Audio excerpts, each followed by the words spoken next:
Hi everyone, it's Eva Pietrzak here from Abundant Results Coaching, and today I'd love to share with you 3 tips that made really good impression on me while I was training with Bob and a couple of other trainers in Toronto last week. And I want to start with something that Bob Proctor keeps repeating every single training: how to make decisions. He talks about making committed decisions regardless whether you know how you're going to do something or not. So I'd love you to really think for a few minutes and ask yourself, how do I make decisions?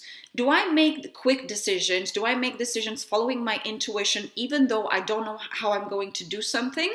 If I know something is right for me, like I want to set up a business, I want to move countries, I want to invest in something, I want to do a project by such and such date, and I know it's right for me, but I'm kind of like, I don't know how things will go together. Am I making committed decision right here and now? Or am I thinking, oh, when I get the money, when I get the time, if things work out for me, then I'm going to do it? Now, there is a huge psychological difference between the two ways of making decisions, and most successful people make decisions quickly. They go back on them slowly, if at all, and they make what we call committed decisions. When you make a committed decision, what happens psychologically is you flip on a different thinking frequency. So rather than thinking about your present results, you automatically think about doing what you said you will do.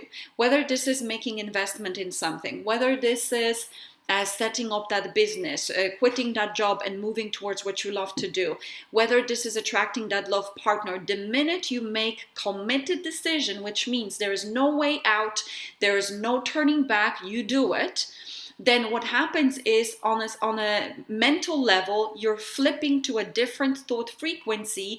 You're thinking about the how of the action rather than if, and you have to receive ideas. So I can deeply relate it to how I started with Bob, because at the start, I had to invest money in my mentorship, and that was one of the biggest investments I've ever made in my life.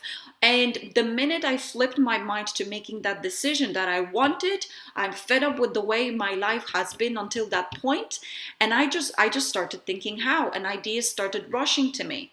But if I didn't make that committed decision at that time, I probably would be bogged down with current resources, lack of time, lack of money, being in a full-time job, and why I can't do it versus how I can. So the minute you make committed decision to start that business, to make that investment, to work X, Y, and Z out, to do that project, your mind flips to the how mode, and it has to deliver you ideas. When you are considering whether you should do it, if you should do it, if you have enough money, if you have enough time, the mind cannot give you ideas because you're focusing on the now. Here and now is completely different to where you want to be with your decision. Okay, so that's the biggest one that I got from Bob. Now, there was another person at the training that really inspired me, and her name is Peggy McCall. Peggy McCall is a book mentor, and she's an author, and her books have been sold in 125 countries. And when she speaks on stage, she really inspires me. So there's a couple of things that she shares that I want to share with you because I think they really can help you in achieving your goals. Number one, how she deals with doubt and worry and uncertainty.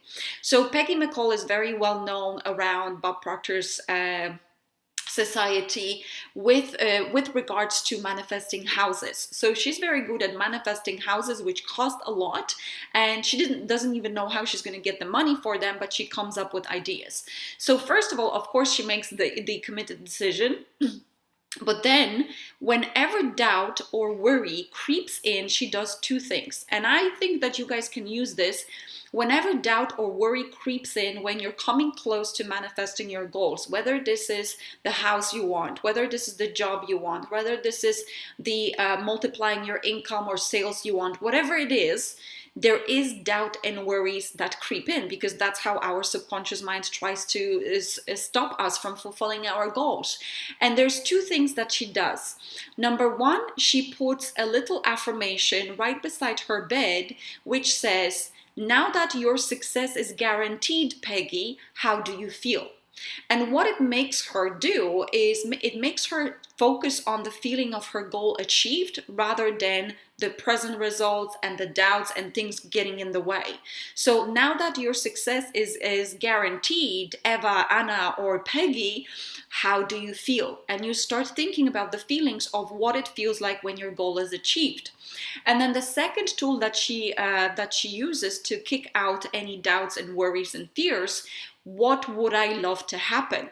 So, for instance, whenever things get in the way, because it's always like that. When you're manifesting your goals, maybe you're experiencing some delays, maybe there's some obstacles on your way. Whenever she experiences some obstacle, she asks herself, "Okay, this is what's so. What is it that I would love to happen?" And she flips into thinking differently and changing her vibration. So I found these phenomenal because even about an hour ago, I was coaching someone and advising exactly the same tools because this lady wants to manifest the house. And of course, obstacles are coming in the way.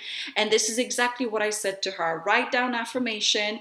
What if your success, now that your success is guaranteed, how do you feel? And then what do you want to happen instead of what is happening in terms of your obstacles?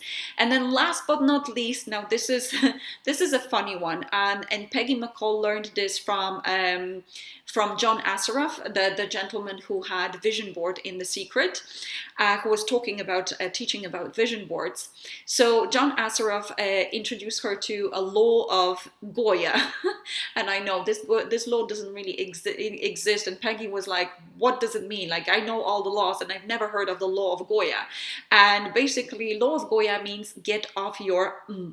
And I know that a lot of the time it might be obvious, but a lot of the time we get into studying and paradigm shifting and goal setting and self-image and all that stuff, and we study, but we don't take enough action. Bob's suggestion is to study probably about 1 hour in the morning and maybe half an hour in the evening. Everything else is actions towards your goal. And you've got to make those actions count. Not just random actions, but goal achieving activities so that your goals are fulfilled. So I hope you guys enjoyed it, and I hope you will utilize some of these tools in your life and make your goals happen. Thank you so much for watching. Have a phenomenal week.